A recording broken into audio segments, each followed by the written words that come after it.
Thank you very much. I'm a little revved up today. Well, first of all, thank you to the organizers and the museum for hosting this, and staff. And thanks to Vincent, who I'm getting to know. It's serendipitous that we have a residency at the Joan Mitchell Center at the same time. So we arrived a few weeks ago, and we're going to get to spend the next 3 months together. And I've been following his work recently, and it's like there's a lot of parallels, and every day we'll find more and more parallels to each other's work. Part of my practice is collecting objects. I collect a lot of pro-slavery objects. This is a slave branding iron used to mark slaves as property. It could have been used for a plantation that had R in the last name, or it was most likely used from the scholars and the researchers that I spoke to, was used for on runaway slaves. Because slaves were property. When they ran away, they got caught. They'll be branded sometimes on the thigh. If they ran away again and again, they'll be branded sometimes on the face. I have branding irons from a female plantation owner in West Virginia. This is a plantation. I think it might be here in Texas, but it's Louisiana actually. And I got it because it has my initials. It's PR, and I thought it was really twisted to think that people actually, at one time, not so long ago, would use branding irons to brand people.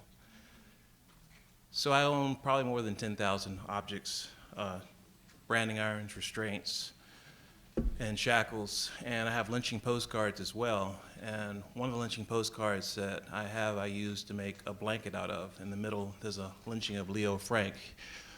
I know the discussion has been leaning a lot towards black, and definitely that is a major American issue, but black people were not the only ones that were lynched. And out of the 4,300 documented lynchings, it was a mixture between black, Latino, Jewish, Chinese, Native American. I could just keep going on and on. But the first, probably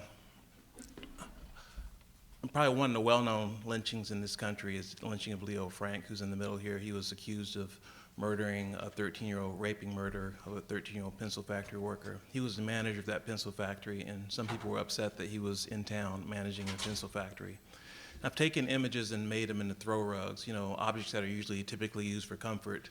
I've taken things like the other piece on the left is for Trayvon Martin. I created that in 2012 because someone was making a target and selling these targets that mimicked a hooded figure. So I wanted to reappropriate that image and add that he had Skittles in his one hand and he had watermelon flavored juice cocktail in his other hand. He didn't have iced tea.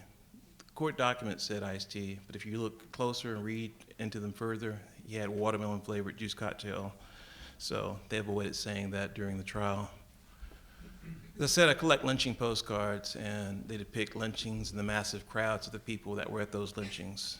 And again, like I mentioned before, it wasn't just black folks that were lynched. Here's a lynching postcards of 256 Mexicans that were lynched along the border, not so far from here.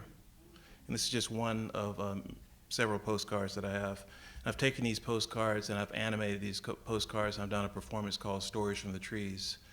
And it's important for us to know about this part of our history. And I kind of feel like apologizing, but I'm just not going to apologize anymore for showing American history. This is American history. This is graphic. This is horrible, but this is us. So to continue, it's difficult to make work about death. And one of the reasons I got into this is my mom, everyone did not tell me the true history of America. I did not learn about Emmett Till. I did not learn about the Alabama church bombing. I didn't learn about these important, significant parts of our American history. So I created this piece here for the September 15th, 1963 bombing in Alabama, which 4 young black girls were murdered. And one of the people that perpetrated that murder wasn't prosecuted until around 2000. And he was prosecuted because he was bragging to his family about it. We often talk about war criminals that are found, alive in the United States in some small town. We have war criminals here, people who are responsible for some of the 4,300 documented lynchings that are still alive today. Emmett Till's mother died The woman that was part of that lynching, who gave false testimony that led to that lynching, died last year, and she admitted that she lied before she passed. I make a lot of work about, it's violent, but there's nothing more violent than real life. I think one of the things that artists do is we try to make the unseen seen and try to promote some type of empathy and understanding.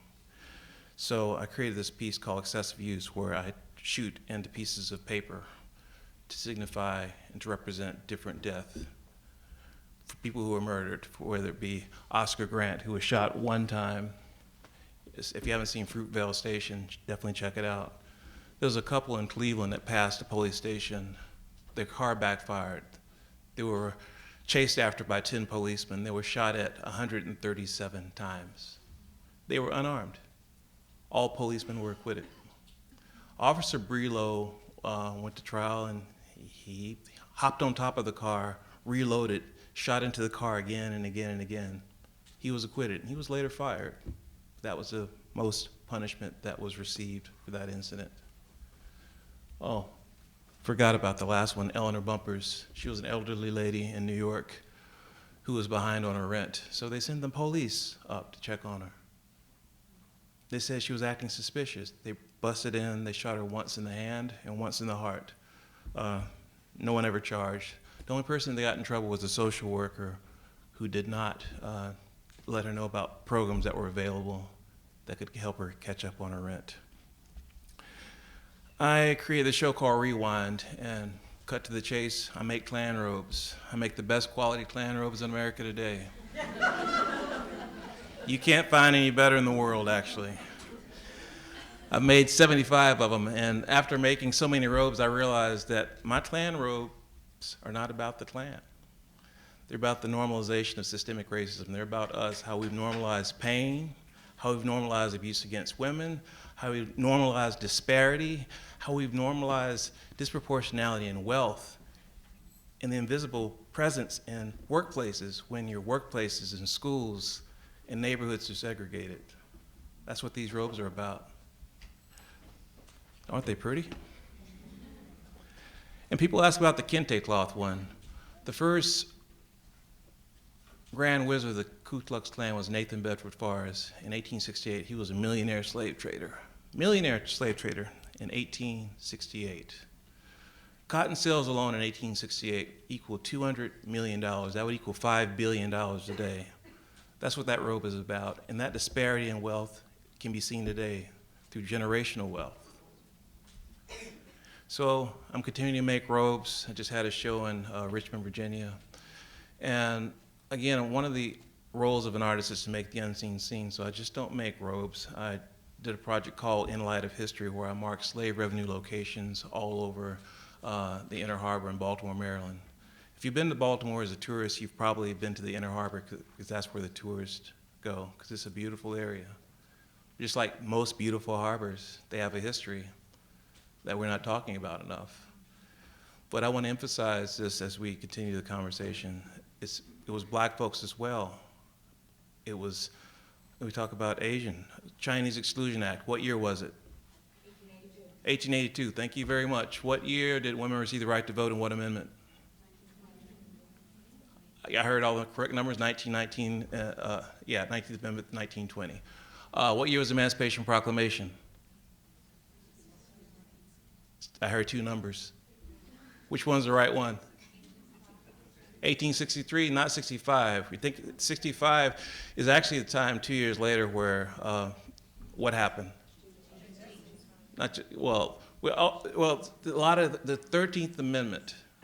Okay, we have to think about the Emancipation Proclamation only affected the southern states. States like Maryland still practice slavery for another 2 years.